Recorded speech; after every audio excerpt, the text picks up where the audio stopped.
Chapter 21. Henry. Aurora slams the door closed, blocking out the sound of gasps, many of which I don't believe are genuine. "I didn't know you were here," she yells through the door. "I was giving a tour." Hallie's hands are pressed against her mouth to cover her shock. I want to kiss her again, but I'm not sure this is the time. I clear my throat. "It's a good thing you didn't take off your pants." She nods in agreement.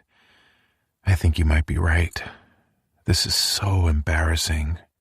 I want to tell her being embarrassed is breaking a rule, but people always say some rules are allowed to be broken, so I'm going to give her this one. They thought we were lying when we said we're just friends and not hooking up anyway. Does that make you feel better? Her hands move from her mouth to her forehead as she shakes her head. "No, that doesn't make me feel better at all."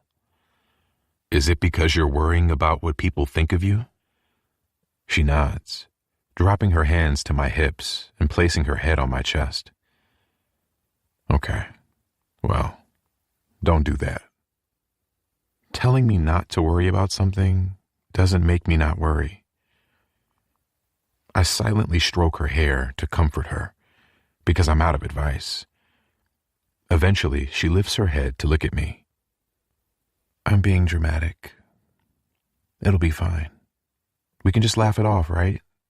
We're still just friends, so we haven't been lying to them." Don't like that. Is that what she thought I meant when we talked about no labels? I brush it off. And I know all their secrets, so if they're annoying, I'll just start dropping them. "And how do you know all their secrets?" she asks. I shrug. People tell me stuff. I think it's because they know I don't care enough to gossip about them. Or maybe it's because you're a great friend and a really good listener. Once they get their excitement out of the way, I know my friends will be cool with Hallie. They all really like her. If they don't chill out about it, I'll cause chaos for everyone. Chris and Bobby, because Bobby hooked up with Chris's sister and he doesn't know. Robbie and Lola, because they argue every week about her moving back to New York when she graduates. Maddie and his toxic ex, who he swore he'd block but is talking to again. And Amelia and Poppy, who break up every time they have a fight, but don't tell anyone because they get back together the next day. I have years' worth of people telling me things I don't want to know. It's definitely because they know I don't care enough to gossip about them. She grumbles and throws herself back onto the mattress. I climb onto the bed beside her, nearly sliding off because of the pajama material against the bedding. Lying next to her, I lean in to kiss her cheek, and these damn pajamas tighten against my arms as I move. I'm so hot, and I haven't even done anything. Did Aurora not want to pay for silk, or... Hallie chuckles. Some vegetarians don't wear silk, so I didn't want to get it wrong. Look it up. It's a very interesting information hole to be stuck in. I know how silk is made. I just forgot she was a vegetarian. You remember everything about everyone. I don't know how you do it. You're a good friend to her, Hallie. She'll definitely protect you from the others if they get too excited. She sighs, rubbing her face against her hands. Let's just get it over with. It's fine. Please don't spill all their secrets. You got it, Cap. In an unusual turn of events, nobody said anything when we exited our bedroom. Not one single thing. I was instantly suspicious until I saw Russ by the popcorn machine, and he reassured me that after the door slammed closed, Aurora threatened everyone with violence if they made Hallie feel the slightest bit uncomfortable or embarrassed. Hallie went for breakfast the morning after we fooled around, and judging by the way Aurora instantly acted protectively toward Hallie, I assume she knows. I don't care. Hallie can scream it from a rooftop if she wants to. I like the idea that she has girlfriends to talk to. She clearly has a lot going on in her head, and I almost gave myself an aneurysm trying to make sense of it. I usually shut down when I'm overrun with issues, But Hallie's solution seems to be to tie herself in mental and verbal knots. I know she thinks she has to solve all her problems alone, but she doesn't. I don't know why I'm bothered that she said we were still just friends when that's something I'm used to. I know I sometimes mirror people, but I don't want to start creating problems the way Hallie does for herself. Aurora gives me the same threat of violence when I groan that the first movie we are watching is Legally Blonde, so I know firsthand how terrifying she must have been earlier. Hallie and I settle into one of the floor bed couch contraptions covering the vast penthouse living room, and I find myself looking at the various artwork on the walls instead of the giant screen that's been constructed to facilitate this extravagant sleepover. The interior designer needs to be fired, I whisper to Hallie, who is totally engrossed in the movie and her bag of candy. She mumbles. The artwork doesn't make sense in this room, I say. How do you feel when you look at it? She asks, finally taking her eyes off the screen to look at me. Sporting her own set of pink pajamas, she's braided her hair down each side of her face and taken off all of her makeup. She looks so pretty and happy. That's my favorite part. Inspired, I answer. What? I thought you said you don't like it, she whispers after Maddie and Cammie turn around from their floor bed in front of us to shush loudly. Doesn't matter. I kiss her forehead and her eyes widen, immediately looking around to check that nobody was looking at us. I wish she didn't care so much about what people think. When she's fully focused on the movie, I dig my cell phone out of my pocket. Jaden, I need advice. So you came to the expert. Great choice. You're my last resort. I'm your only hope. Hit me. I'm ready to wow you with my wisdom. How do you know if you're in the friend zone? Is this about Hallie? Yes. You're not in the friend zone. LMAO. How do you know? People in the friend zone don't get caught making out in hotel rooms with the person who is supposed to be friend zoning them. How the hell do you know about that? I'm all seeing and all knowing. But yeah, you're good, brother. Firmly outside of the zone. Why do you ask? Bobby is a snitch, is what you mean. It was Amelia, actually. She now owes me $5 because I called it weeks ago. She thought I might want to hook up with other people. Then she said we're still just friends. Do you want to hook up with other people? No. Do you want a relationship? I don't really care what it's called. It was me not wanting her to date other people that made me make a move in the first place. After a Robbie pep talk when I was jealous. That boy really loves a pep talk. Okay, all these things do not put you in the friend zone. But maybe you guys just need to work out what you want out of your situation. Like, is it just sex? Is it companionship? Is it both? Is it only when you're both single? Has she had a shitty relationship in the past? Yes. Will Ellington from San Diego. Yikes. Has anyone told him he's not that great yet? I plan to. Maybe she likes no expectations because she's still deciding what her boundaries are. Remember, you get to set your boundaries too, dude. Give it time. It's new. But if she's as sweet as everyone says she is, you should hang on. So I'm overthinking it? Seems like it. But you know what I always say. Aunts are hotter than moms? No. Well, yes, but no. Communicate is what I always say. Make sure you're on the same page. I've never heard you say that. I say it all the time. No, you don't. You told me to stay toxic. As a test. And you passed by being your non-toxic self. Just talk to her, Hen. You'll work it out. Okay. Thanks, JJ. You're welcome, brother. Dare I ask how hockey is going? Okay, so you're going to leave me on red. I see how it is. It's a good job. I love you. Love you too, Jay. I feel a lot better when I lock my phone and slip it back into my pocket. Beside me, Hallie has fallen asleep, and I let Aurora put on one more movie before I admit defeat and carry Hallie to bed. She doesn't even wake up when I lose my grip on her because of these ridiculous satin pajamas we're both wearing, and accidentally drop her onto the bed. She's definitely breathing. I've checked twice. As soon as I climb in beside her, she thankfully shows some sign of life by rolling over to lie on my chest and put her thigh across me like she always does. I brush her hair from her face, and she hums happily, her eyes opening slowly. Why are you so tired? Up late? Busy day? Are we in our room? She mumbles.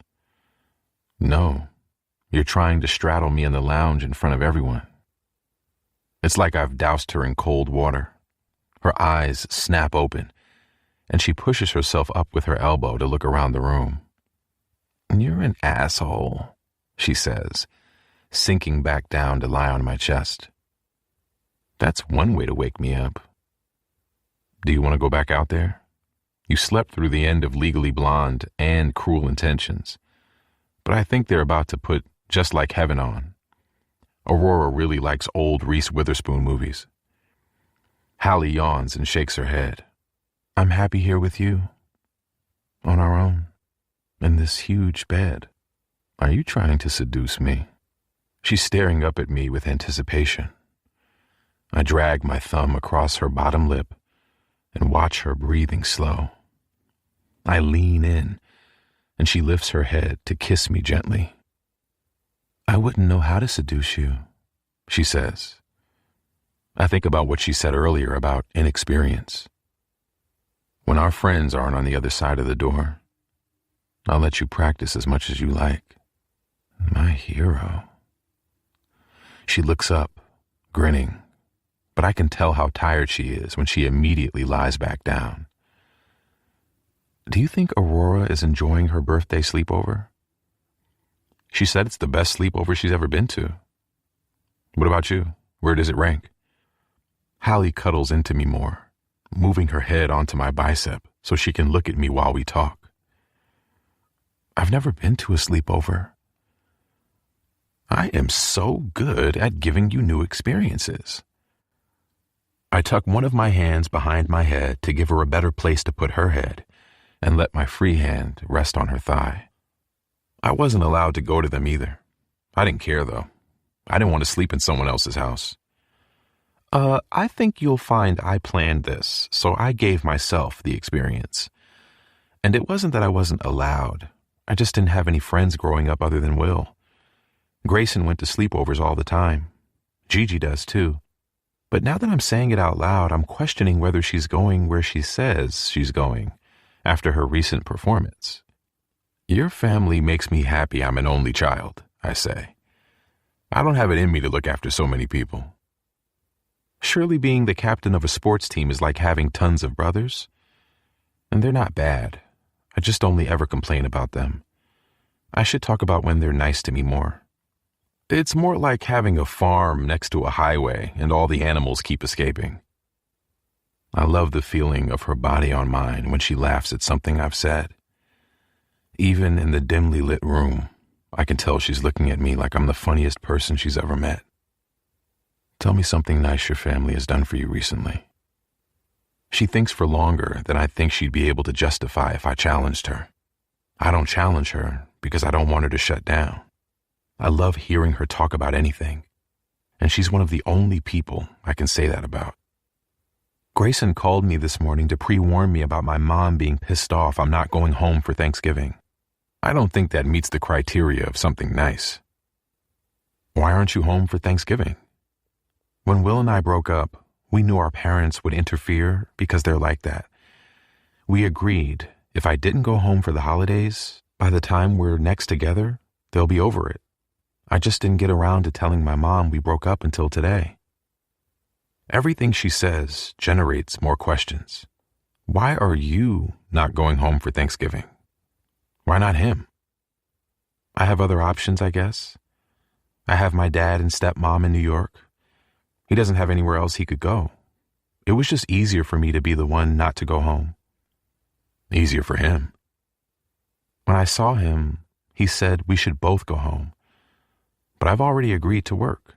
There isn't enough pumpkin pie in the world to make me agree to go home, given how unimpressed my mom was. She'll get over it, though. Hopefully by March.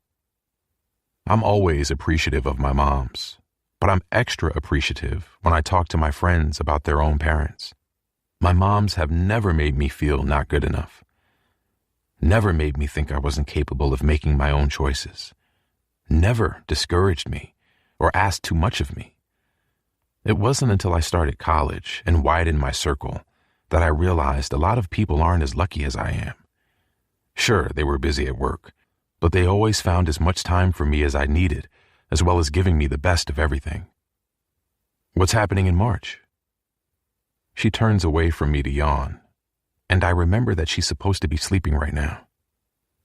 You can go back to sleep if you need to. I'll stop asking you questions. That's okay.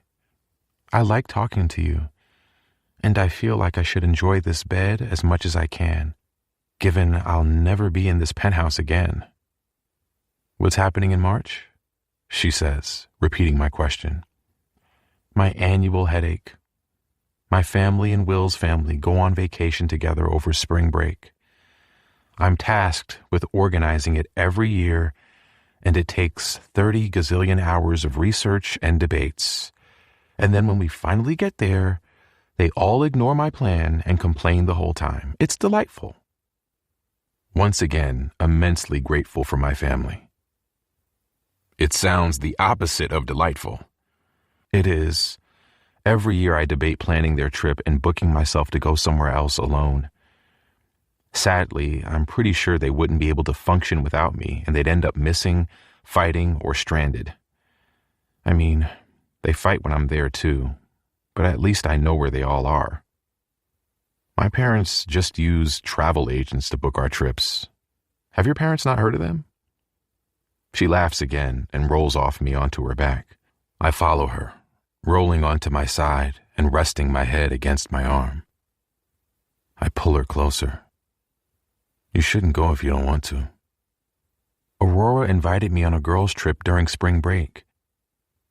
I've never been on one, or invited to one, and I really want to go. But it's not worth the reaction I'll get. Maybe next year, if she still wants me to go, that is, I can do it. I know families are complicated and I've had it easy, but I'm struggling to understand why you don't just say no and do what makes you happy. Why do you have to make sacrifices to please everyone? Yeah, they ask a lot of me sometimes, but at least they always want me around. They say I hold everything together. Even if it means sacrificing what you want to hold everything together. She's quiet for a moment. If everything falls apart because I rock the boat, who's going to notice if I fall overboard? Who's there if I sink? I know how deeply Hallie loves her family, and from the conversations I overhear, they love her too. I just wish she wasn't weighed down by everyone else's burdens.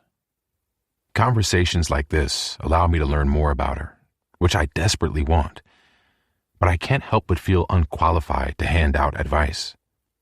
I notice everything you do, Hallie, and I bet I could sail a boat if I tried.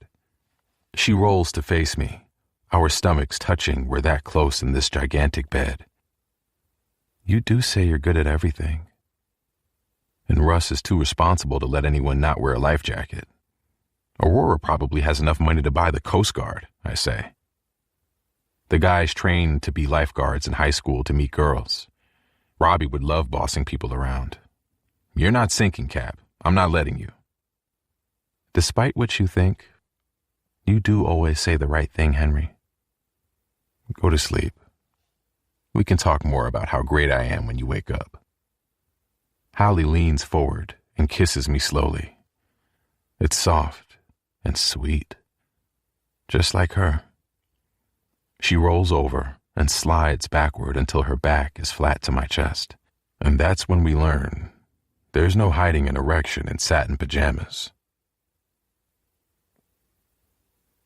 Chapter 22. Henry. We're thinking of starting a podcast. We're still up north after playing here this weekend. And after our loss earlier, our third in the past 2 weeks, we decided to brave Faulkner's wrath and use our hour before we head back to Maple Hills to see JJ. I've been trying to drown out the constant noise of my teammates chatting in order to concentrate on an essay that my brain really doesn't want to concentrate on. But hearing the word podcast come out of Maddie's mouth is enough for me to lower my laptop screen. We want to call it The Frozen 3, Chris adds. Bobby nods. It'll be about hockey. JJ rubs his fingers against his temple. Gentlemen, ask yourself this. Are 3 more straight men with microphones what the world needs? The noise from the other patrons rumbles around us while Maddie, Chris, and Bobby deliberate over JJ's question. As much as I want to be home in a dark room alone, I'm happy they're all talking about the pros and cons of a podcast instead of my shitty performance. They keep telling me it isn't my fault, and yet I can't shake the feeling that I'm letting them all down. I don't know how to fix it. Not only that, if I don't finish this essay, then it won't matter how hard I've been trying to be a good captain, because Faulkner will murder me if I get a bad grade. Hallie tried to make me work, but thinking about peeling her clothes off her makes it hard for me to concentrate on some boring essay about a topic I don't care about. I just want to touch her constantly, and it's distracting, especially because she wants to be touched constantly. My free time is filled with a lot of dry humping and jerking off in the shower right now. She hasn't asked for anything more than that, so I figure she's still doing whatever mental gymnastics she was doing last week. The guys are still talking about a podcast when I get back to my laptop, and that little flashing line is taunting me. I can't fail this as well as failing at being captain in the space of a week. I just can't. The more pressure I put on myself, the less I can concentrate on my screen. The guys are getting louder and louder, and it's all getting too much. By the time we're pulling up in front of our house, I'm mentally done. Coach insisted I sit with him on the bus and talk and talk and talk. Even when Robbie tried to take over, I then had to listen to it. I was looking forward to being alone, but the universe has other plans for me, and Hallie's car is parked outside of my house.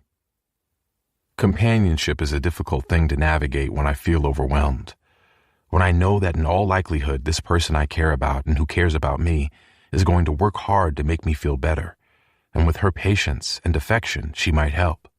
Of all the people in the world I would want to be waiting for me unexpectedly, she's the one I'd pick.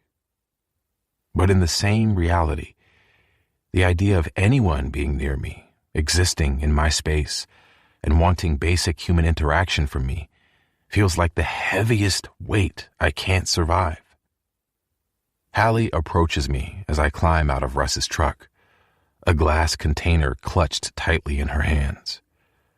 I meet her halfway down the driveway to get out of Russ's way while he grabs Robbie's wheelchair from the back, and also because I'm not sure I want to invite her in. You look really exhausted, she says softly, handing me the container filled with cookies. I know you're probably holding yourself to an unfairly high standard right now, and I know my opinion on the matter doesn't really count, so I wanted to bring you something nice instead. I appreciate that she isn't trying to give me a speech on how teams sometimes lose games like everyone else seems to want to. Thank you. I'm going to leave because you look like you need to rest. I'm fighting all my natural urges to try to find the solution to your problem, because I know you don't like to be smothered with attention when you don't feel great, she says, smiling softly. Call me if you need anything, okay? I'll try not to overwhelm you. She doesn't hug me or try to kiss me. She just gives me a small wave goodbye, turns around, and climbs into her car. There's a huge part of me that's relieved. I don't want to be touched and asked to talk about my feelings. Not even by her, who really at this point is the only person I do like touching me. But as I watch her drive away, I start to miss her. Robbie has lived with me long enough to know he should give me space when I feel like this. Russ has a sixth sense for any kind of negative atmosphere and leaves me alone after making me a cup of tea. I judged Aurora at first when she said a good cup of tea could solve a multitude of problems. But as much as I hate to admit it, it is comforting. As soon as she bought us a kettle so we'd stop boiling water in the microwave, everything changed for the better. I still feel like my Word document is laughing at me and my 400 words as I stare at my laptop screen. Usually, an impending deadline would give me the stomach-turning anxiety to produce something quickly. But apparently even knowing Thornton is expecting something from me tomorrow is not enough to get me moving. I really fucking hate myself for not concentrating when Hallie was here to help me earlier in the week. She warned me that I would struggle if I didn't complete it with her because she was adamant I wouldn't be able to do anything while away with the team. I don't know why I'm like this, and it makes me want to tear my hair out. In my head, I have an ideal scenario of how things will go, whether that's how I act, how my day goes, what I eat. Everything works together in perfect harmony, and I thrive. I don't feel like I'm hyper-aware of everyone around me, and yet equally completely oblivious. I don't have to concentrate so hard on people's mannerisms and behavior and choices so I can do them too. I do things in advance, so they aren't something I have to worry about later. I'm a good friend who doesn't struggle to keep up with the people he loves. In my head, I just exist peacefully, and that's enough. I have a routine, and it's fucking great. I tell myself I'm going to work harder to be the version of me in my head. And I'm so frozen by the prospect that I do nothing at all. Not even the things I would have done before. And I make everything worse. Pulling my cell phone from my pocket, I ignore the hundreds of messages in the various group chats that I don't have the energy for, and click Hallie's number. "Hey," she says when she picks up a few seconds later. I can't write my essay. I'm really struggling to get out of my head. I expect an "I told you so" or "it's your own fault." It's what I deserve under the circumstance. Aside from the other stuff keeping me permanently sexually frustrated, I spent our time together last time drawing the painting I was supposed to be writing about on her thigh. But it's Hallie, so what I assume isn't what happens. "What can I do to help you?" "Are you busy?" I ask, hearing background noise that sounds like she's out somewhere. I asked first, "What can I do to help you, Henry?" I can tell she's somewhere doing something, but there's a selfish part of me that desperately wants her to make me feel like this isn't an impossible task. "Can you come over and help? If you're not busy."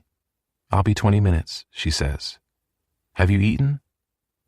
"I've had a cup of that tea Aurora gets from England in a protein shake." She laughs, and even hearing it over the phone gives me the same serotonin boost I get when I see her do it in person. That's a no then. Healthy or unhealthy? I want crunchy stuff like cucumber and chips. Nothing sticky. Coming right up. I'll be with you soon, so try to relax for now. We'll get it done, Henry. We haven't failed yet, and I'm sorry this one is taking more energy than you have. You're the best. I stare at my ceiling for the 35 minutes it takes for Hallie to turn up at my house, and as soon as I see her standing on my doorstep, everything instantly feels more manageable. She struggles to hold up the grocery bags since they're so full, but she attempts to show me anyway. I bought everything that looked crunchy. I lean forward to take them out of her hands, kissing her cheek gently as I bend down. I want to tell her how much better she makes everything. But Russ and Robbie appear from the den like two dogs responding to a rustling treat bag. Robbie stops next to the kitchen island. "Did you get them?" I think he's talking to me until Hallie responds to tell him yes. Putting the bags on the counter, I look between my friends. "What?" "I need beer if we're going to get through this study session," Robbie says. But Hallie was scared to use her fake ID that isn't fake. Hallie starts unloading the bags, not making eye contact with me until she can't take me staring at her. She clears her throat and steps toward me. She looks up at me with big eyes. Aurora invited me to go for dinner with her, Poppy, and Amelia earlier. We'd just finished eating when you called me, and I forgot to ask you to check if anyone else needed anything from the store. So she called Russ. And Russ was watching TV with me, Robbie says, interrupting her. And we decided we should probably be doing something productive instead of watching reruns. So we're going to all work together and drink beer and eat. And you're not going to struggle in your room alone and blame yourself for shit that isn't your fault when you have people who want to help you. I'm not blaming myself for shit that isn't my fault. Russ takes a bag of chips and opens it loudly, somehow managing to crinkle every inch of the bag. We win as a team, we lose as a team.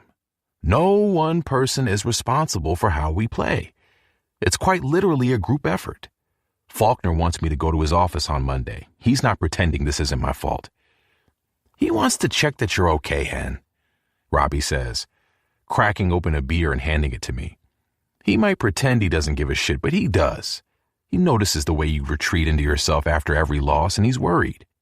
He might be a hard ass, but he still has a duty of care. It's why he wouldn't leave you the fuck alone on the bus. Shit's hard, but it's not supposed to ruin your fucking life. This is the exact reason I stay in my room alone. Hallie has what looks like guilt written all over her face.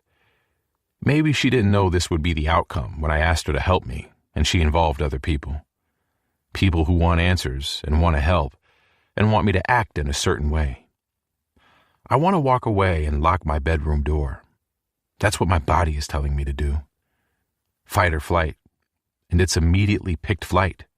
It's too hard to say how I feel in a way that will appease everyone's worries when I don't even know how I feel to be able to assemble a suitable response. Overwhelmed doesn't convey how I feel anymore when I know that this anxious weight of impending doom is going to be with me until I graduate or until Faulkner realizes asking me to be captain was a massive mistake and I let everyone down.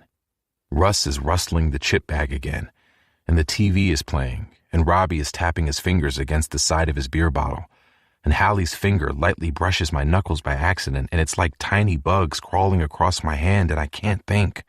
I can't think. Do you want to go upstairs? Hallie asks, her eyes flicking to where I'm rubbing my knuckles repeatedly, trying to stop my hand feeling disconnected from the rest of my body. Go if you need to. I nod, and the idea of answering her properly feels entirely impossible as I step around her and head to the stairs. As soon as I enter my bedroom, I throw myself onto my bed face down, bury my head in my pillow, and let myself pass out. I don't know how long I'm out for, but when I wake up, there's a lukewarm cup of tea and a selection of snacks next to 2 Tylenol on my bedside table. Telling Hallie not to be embarrassed about things is second nature to me, and yet I can't shake that same feeling as I take the pills and stand to head downstairs. Russ is watching TV on his own when I reach the living room, and I can't see or hear Hallie or Robbie. He doesn't say anything when I sit at the other end of the couch. He lowers the TV volume. He's watching Hallie's baking show with the British people. Hallie put it on, he says. How long ago did she leave? I ask. Couple of hours ago. She took Robbie to Lola's, so it's just us tonight. You hungry? As much as I don't blame her for leaving when I wasn't awake to keep her company, I'm now in an even worse situation with Thornton's essay. We didn't study. I'm going to fail because I have nothing to submit. Russ doesn't take his eyes off the TV. Robbie spoke to Coach and told him you aren't feeling yourself. Coach said he'd submit a request to get you a day extension for your essay. Unspecified medical grounds or something. You can hand it in on Tuesday, and Hallie is going to help you tomorrow. Do you want pizza for dinner? Unspecified medical grounds? Yep. Would it be better for you if I made the decision about dinner? Is there anything you specifically don't want? Russ finally looks at me, and it's my turn to concentrate on the TV. I nod. Nothing messy. He immediately grabs his cell phone from the arm of the chair to order something. Thanks, Russ. You got it. He hands me the TV remote, but I have a soft spot for this show. Is there anything else I could do tonight to help you get to tomorrow? It's a weird way to word a question. But one of the things Russ has learned since his dad started working through his addiction is that all you need to do is take one day at a time. He's careful with his word choices, but I like it. No, there's nothing you can do. Let me know if that changes, okay? That's all he says until our food arrives, and we sit together eating, watching Hallie's baking show. And I don't have to think about anything all evening. Chapter 23. Hallie. In the months Henry and I have been friends, I've never been as nervous to see him as I am today. Don't get me wrong, I'm excited to see him. I'm always excited to see him. But the nerves are an addition today when they've never been there before. I offered to meet him in the library instead of either of our houses. The library feels like neutral territory, and it also reduces the chance of us becoming distracted. I waited at his house for an hour after he went upstairs yesterday, just in case he woke up and wanted me to be there. I could tell from the moment Robbie and Russ greeted us in the kitchen that I'd made a mistake. When Aurora called Russ, it was Robbie who said that Henry needed to know his friends are around him. He's known him so much longer than I have, so I trusted he knew what was right for him, even if my gut was telling me it didn't feel like the right choice for Henry. It's a lesson learned, I suppose.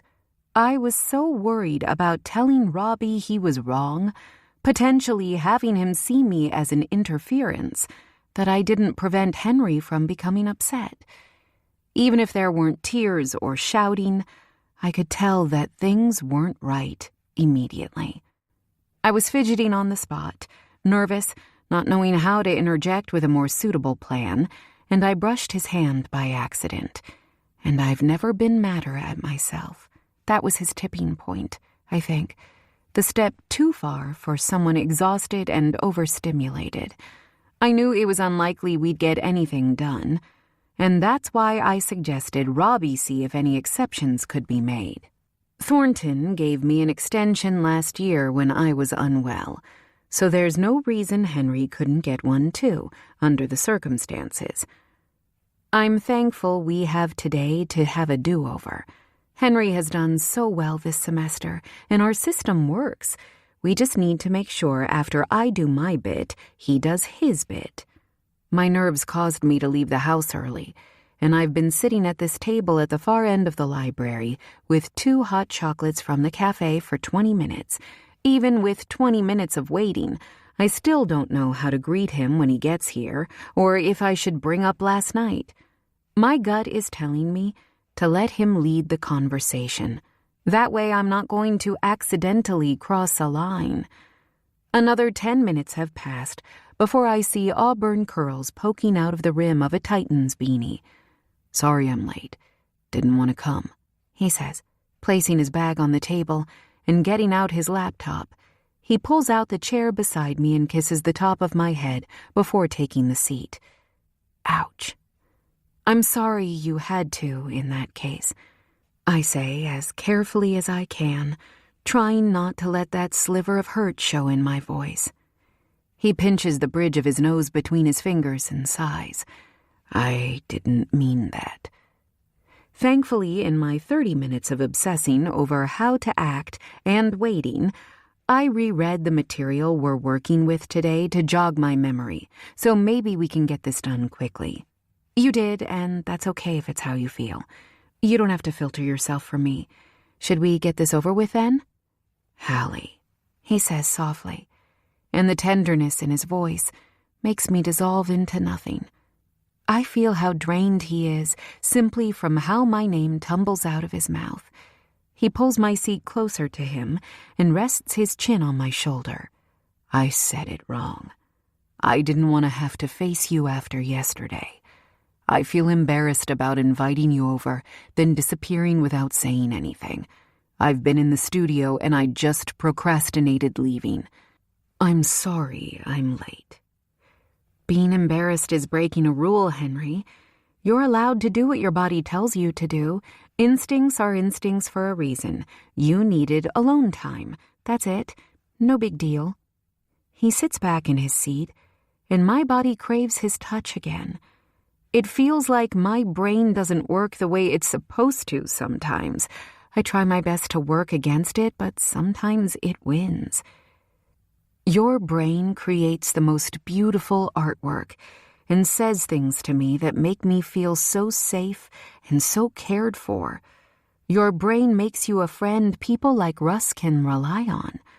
Rory told me how responsible you are for bringing him out of his shell, and Nathan trusts you to look out for his girlfriend when he's away, and I've hardly talked to her.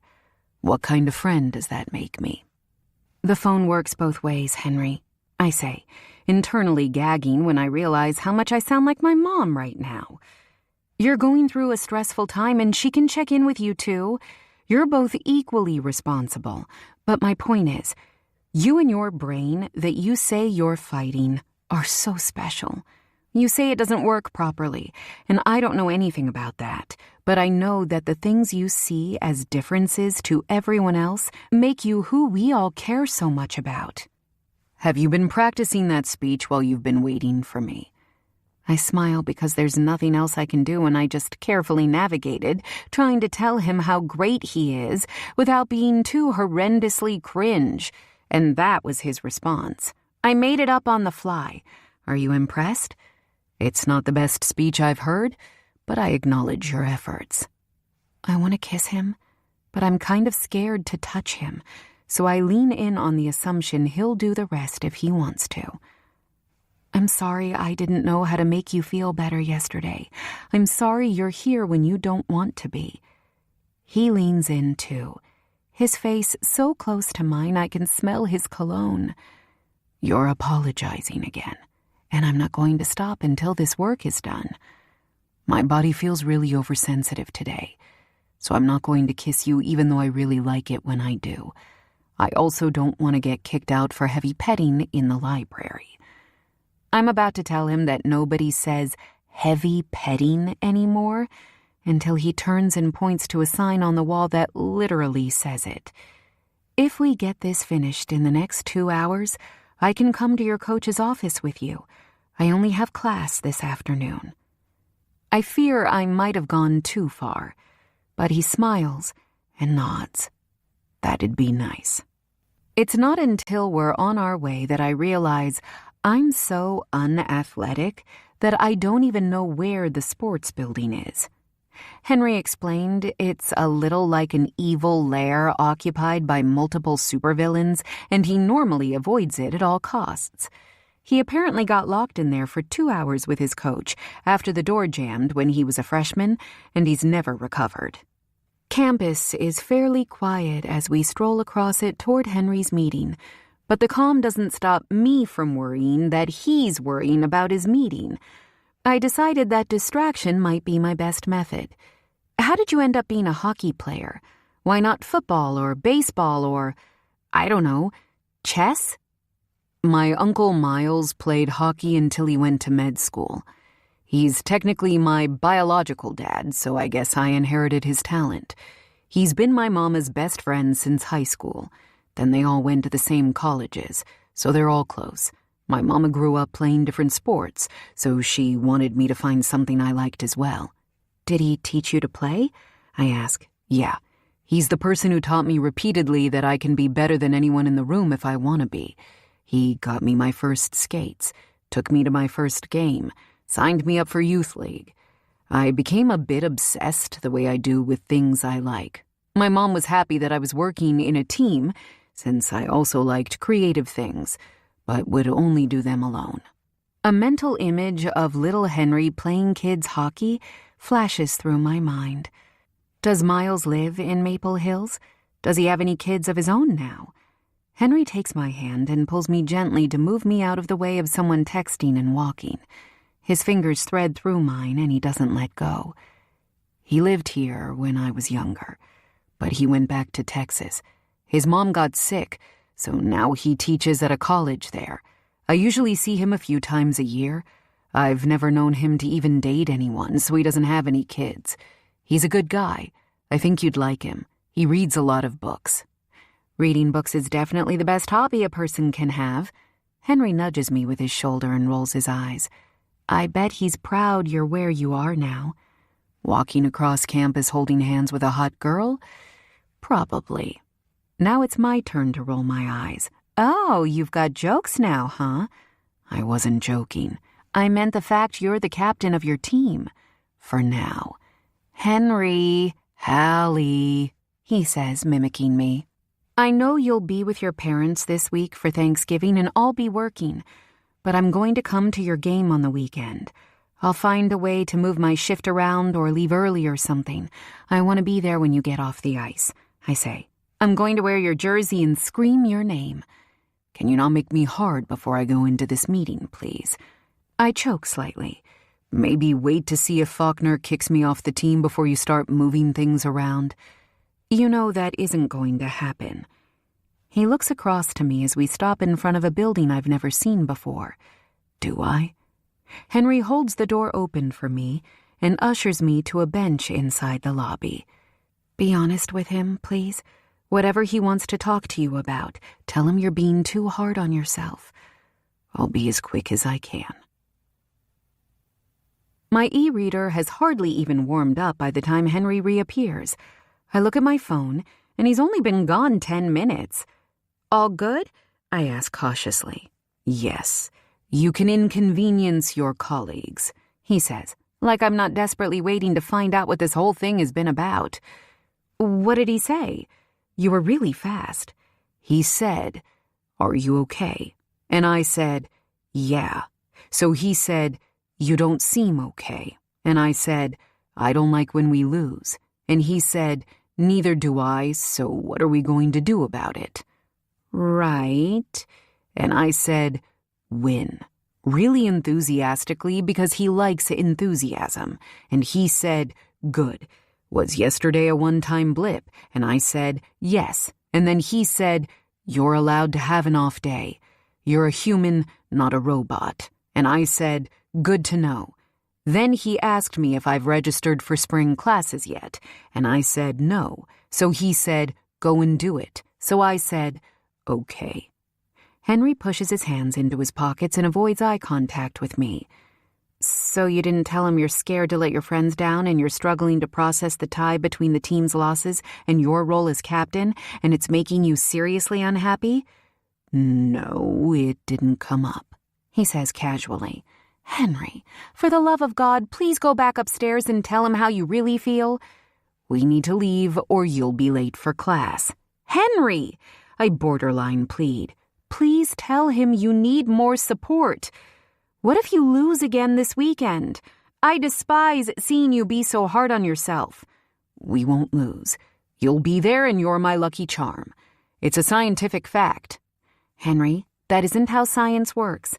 I feel like I don't tell you how annoying you are enough, I grumble, walking under his arm as he holds the door open for me.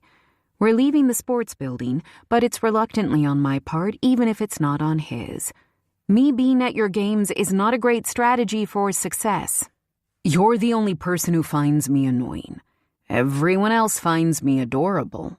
Slowly, the Henry I'm used to starts to move to the surface. He still looks worn out, but he feels closer than he did before. You're a menace. I don't know where anyone is getting adorable from. Hottest guy at this school? Yes. Adorable? Not quite. To my friends, I'm like the younger brother they have to keep alive and out of trouble. You have an audio clip of me making you come on your phone. Very different type of relationship. I'm surprised I don't fall to the ground. I'm positive my knees wobble a little. Oh my God, you can't just throw that out there in the middle of a conversation while there are people around us. He looks around at the one, maybe two, people within listening distance who are clearly not paying attention to us as we all walk in the same direction. Why not? We haven't talked about it since it happened. I wondered if I'd imagined it, because I expected you to bring it up. Have you listened to it? Henry, is this seriously what you want to talk about right now? After how you've been feeling, this is what you want to discuss? I'll talk about literally anything if it stops you from talking to me about hockey. I'm trying to help you get the support you so desperately need. You didn't answer my question. Have you listened to it? He looks at me and smirks. Why are you blushing? I take another look around us and conclude people definitely aren't listening to us. I lower my voice anyway, because you're asking me about masturbating while you walk me to class. I didn't. I asked you if you'd listen to it. You're making assumptions about what I think you're doing to yourself while you moan my name on that clip. I hate you. Do you hate me enough to not want to make more? I don't know if this is entirely false bravado, considering how bad he's been feeling, and if he's doing that thing he does where he pretends that he's okay, or if he just really likes getting under my skin and it's genuinely improving his mood. Of course I've listened to that audio. If this was the olden days, I'd have literally burned out the tape. It's the single most erotic experience of my life, and I have it recorded. I don't know what's so hot about it other than the fact it's Henry. I've been using audio apps for a while, and there's nothing on there that even comes close to how good this is. Nothing else has happened between us since then other than, as the library sign would say, heavy petting and lots of cold showers. And listening to the audio clip with my vibrator, obviously. Maybe it's because it makes me feel powerful in an area of my life that I haven't felt powerful in before. Maybe it made me feel desired and satisfied and happy. Maybe, just maybe, it's Henry Turner. I've listened to the clip, Henry, in bed, in the bath, when I'm supposed to be studying. We reach my building and he holds open the door for me. And what's your professional review? Professional review? 11 out of 10. EGOT status pending for an excellent performance. Thank you to the Academy in that case, he says. It's a lot busier here than it was outside, which massively reduces my willingness to discuss what I'm doing when I'm home alone. I don't know if I just watched too many college shows when I was growing up, but it really does feel like everyone notices Henry as we walk by. His posture stiffens, face hardens. It tells me it's not just in my head, and perhaps the idea of being perceived isn't what he wants right now. Hey, my room is right around this corner. Why don't you head out? It's super busy here today. Okay, he says. Thanks. I'm pretty tired, so I might not be around later. But I'll speak to you tomorrow. Thank you for telling me that. Yeah, I'll speak to you tomorrow. He doesn't hesitate to get himself away from this hallway, and I can't blame him, because people definitely seem to watch him leave the way they watched him arrive. Nobody pays attention to me as soon as he's gone, and when I sit down in class, thinking far too much about the audio on my phone, Aurora drops herself into the seat beside me. I hope you're in the mood to hear me complain about Chaucer. Consider my mood officially killed. Chapter 24. Hallie. I had expectations of what my adult life might look like. It was going to be sophisticated and full of adventure. I'd meet interesting people and do interesting things, and I'd be hot and happy. It certainly did not involve me lying on my living room floor on a Tuesday evening with a slightly stale bag of chips and a pile of tissues because listening to Marjorie makes me miss my Nana. And I can't stop crying. But I also can't stop listening to it. I lifted my legs to rest them on the couch 20 minutes ago while balancing my laptop on my stomach, and I'm comfortable enough to stay here forever. Joy likes our floor life too, and has taken to pawing her way across my hair in an attempt to make herself some kind of bed. I'm supposed to be studying for my finals. I'm supposed to be hanging out with Henry. I'm supposed to be helping Gigi. I'm supposed to be baking for book club and finalizing the questions because I promised to still hold the session for people in town for the holidays. I'm supposed to be cleaning. I'm supposed to give Mrs. Astor a ride to the grocery store. I'm supposed to check in with Cammie when we're not at work. I'm supposed to look up Maisie's science project. I'm supposed to plan the vacation. I'm supposed to find Mom's Christmas gift from all of us right now, even though I have a month because my siblings are useless and impatient. I'm supposed to be writing. God, I'm supposed to be writing so much, and like everything else, it's a complete lost cause. After declaring, with all the determination of a woman with actual life goals she intends to see through, that I was going to put myself first, it appears that I have failed miserably. So miserably. And when I realized that I've been reading the wrong book for book club because I forgot I said it would still happen and then confused my months, and that I couldn't read it and do all the other things, I had to lie on the floor. It's hardly the life I imagined for myself, but in a kind of near delusional state, I've accepted it pretty quickly. My floor angle gives me the perfect view of the front door, so it's easy to see Henry walk in and take one very long, very confused look at me before walking over and lying down beside me. I'm sure this isn't what he was expecting when he finished practice and asked if I wanted to hang out. Joy quickly abandons her hairbed and climbs onto the center of Henry's chest, purring happily as he strokes her. He turns his head to look at me. "Did you fall over?" "Yes." I reach for my phone and turn down my sad Taylor music playlist because Henry's just gotten through his funk and he doesn't need to see me bawl my eyes out if "This Is Me Trying" comes on. "Why are you sad, Cap?" he asks. "I'm not sad," I lie. "I'm a ray of sunshine like I normally am." "You're not a ray of sunshine," he says casually, lifting his legs to rest on the couch to mirror me. "You're the period of calm after a storm, or, like, I don't know, a well-fed panda." I snort, and I've given up pretending that snorting isn't a thing I do, because it apparently is in Henry's company. How poetic of you. I'll put it in my bio.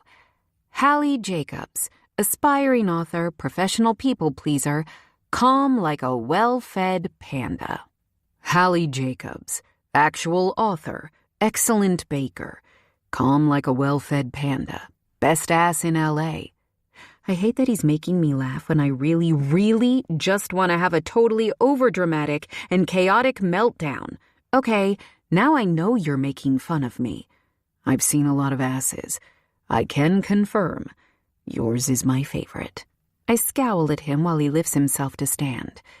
Henry is clearly a man with a plan, and I watch his every move as he takes my laptop from my stomach and puts it on the couch. My phone goes next. Then my e-reader, and when the nest I'd built around myself is clear, he picks me up from the floor and drops me onto the couch. Sitting beside me, he drags me toward him with ease and pulls my leg across his hips to maneuver me on top of him.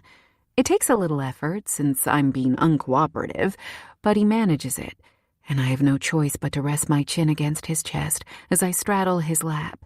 He tucks my hair behind my ears and sighs. "Why are you so unhappy?" "Because you haven't given me enough bamboo, clearly," I mumble, refusing to look up. He tucks his finger under my chin, tilting my head back so he can look at my face. "What's wrong, Cap?" Out of all the things I could possibly start with, I start in the most unreasonable place first. "Do you call me Captain because I'm in charge? Because I don't want to be in charge of everything. I'm tired of being in charge of everything and everyone and having to be the leader. I don't want to be the captain or the family manager. I'm so tired and it's all falling apart." "So when I don't want to be captain, everyone has a problem. But when you don't, it's fine?" I think he's using humor to lighten the situation, but I'm too miserable to laugh. Henry lowers his finger from my face, and wraps his arms around me to pull me tight to his chest. He strokes my hair, and after having Joy prance through it, it feels nice. Maybe at first, but now it's because we're our own team, and we're equals. Being captain feels better if I think I'm doing it with you. I'm sorry that you've been doing the bulk of the leading. I'll try harder for you. I feel like my insides crack. That's actually really sweet. If you don't want me to call you Cap anymore, I'll stop. There's no shortage of nicknames I could give you. Panda rolls right off the tongue. I don't want you to stop, I admit. I want to be in a team with you. Now that you've hit me with your most pressing issue, what else made you cry on the floor? I, in the calmest and most well-structured and not at all tearful way, explain that everything has snuck up on me and collapsed, and now I feel like I'm buried beneath the weight of everything and everyone. All the plates I keep spinning all year to make sure everyone else is okay are starting to drop to the ground and smash, and it's when I realize how much of other people's lives I take on that it suddenly makes sense why I miss Nana, the one person who never made me feel burdened. I leave out the part about my book, or lack of book more appropriately, because I know that he'll put it down to experiences, which isn't the problem. I'm the problem. My lack of commitment to something very important to me is the problem. Henry not taking me on dates because we spend our time doing other stuff isn't the reason I'm in this mess. Him asking me how it's going and me saying great when things aren't great is a problem I've created for myself. If I tell him the truth, he will think he's letting me down, something he already battles with because of hockey pressure, and I can't face seeing him beat himself up over another thing that isn't his responsibility. Okay, to start, I think you should stop listening to that song about the grandmother, Henry says firmly. And you need to start saying no to people, me included. You make it sound easy. It isn't easy, Henry, I mumble, head still firmly buried in the warmth of his chest. It is. I say no all the time. Ask me to leave. No, I don't want you to leave, I say, sitting back to look at him in what feels a lot like terror. See, look how easy saying no is. You just did it. You're so smart. He uses both of his thumbs to wipe under my eyes and cups my face. Crying people make me feel stressed. So you have 2 more minutes to get it out of your system, and then we're going to fix everything, okay? You're allowed to have an off day, Hallie. You're a human being, not a robot. I shake my head. No, I need at least 5. See? You said no again. Keep it up, champ. Instead of crying, I spend my 5 minutes clinging to Henry and letting him stroke my hair. His steady heartbeat is soothing, and he's quick to reach for my phone to skip when the familiar notes of Marjorie start to play again. When my 5 minutes are up, he forces me to stand. I can't lie, the desire to lie on the floor again is still there.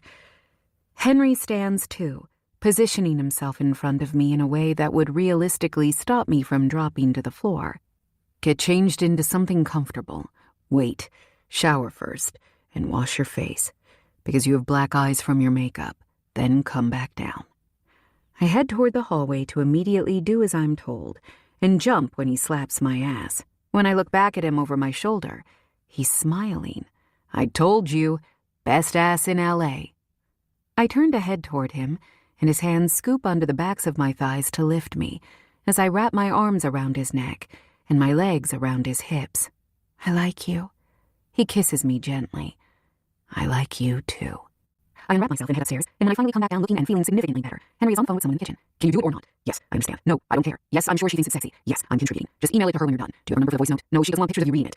Okay, thanks. Bye. My eyes scan across the work surface in front of him when there's ingredients everywhere and my oven is on. What's happening? Henry grabs an apron from the hook on the wall and pulls it over his head. I'm baking your cookies for book club tomorrow. I watched you do it a million times, so it'll be easy. I have a manager's recipe and a strong desire to not be haunted by her if I fuck it up. Oh, it's all I managed to say as he rounds the breakfast bar and pulls out a stool for me, nodding toward it for me to sit. I talked to Mrs. Astor while you were in the shower, and she gave me her grocery list. Russ is going to the store now to pick it up for her, while Aurora creates a short list for your mom's Christmas present. She said to text her your budget. Cammy's fine. I called her, but she was in the middle of a Pilates class and only answered because she assumed it was an emergency. You might want to follow up. I will not cry. I will not cry. I will. Jaden claims he won every science fair at his school. I don't believe him, but he does have a degree in chemistry and your sister is 8, so I can't foresee a problem. He's going to send over some ideas and research direction when he gets home. Bobby claims he already read your actual book club pick, but he's going to skim it to remind himself, then send you a detailed voice note about everything that happens, as well as some questions you can ask. He did offer to run the session for you, but I assumed you wouldn't want that. I recommend that you don't want that. But isn't everyone busy going home for Thanksgiving or studying? I don't want people to get behind when finals are coming up. People want to help you, Hallie, and I think you're the only person I know who's already started studying. I'm staring at him in awe, and in return he looks at me like I have 2 heads. Thank you. Why are you looking at me weird? Because you stopped the boat from rocking. I say, feeling relief and appreciation now. I don't know what that means. He says, turning my electronic scale on. I made the executive decision to say fuck off to planning the vacation. So all that's left is that you need to talk to Gigi and then study if that's something you feel like you should be doing. Will you kiss me? I ask. I promise I'm done crying. No, he says. And honestly, it catches me off guard. Because if I kiss you, I'll want to do more. And I've already washed my hands. Ask me again when I'm done. Yes, Captain.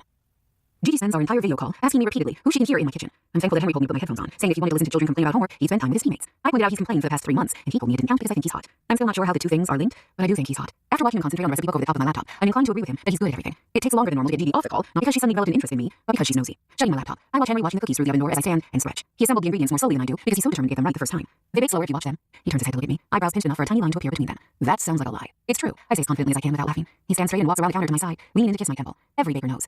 How do you feel now? He asks, tucking my hair behind my ear and rubbing his thumb along my jaw affectionately. Better? So much better. But equally like I need a full body massage to get rid of all the tension. His hand travels from my jaw down my neck and along my collarbone gently. There's something I can do that will definitely get rid of all the tension in your body, and I bet I can do it before the oven timer goes off. I'll take those odds. Kissing me gently first. Henry drops to his knees, and it's possibly the most devastating sight I've ever seen. I've never been so grateful to be wearing a dress. His hands run up the outside of my thighs, gliding past the hem, settling on the band of my underwear. Have you done this before? He watches me, his tongue tracing his bottom lip as he waits for an answer. No, but I want to know what it's like. Good, so do I. Lean back against the counter.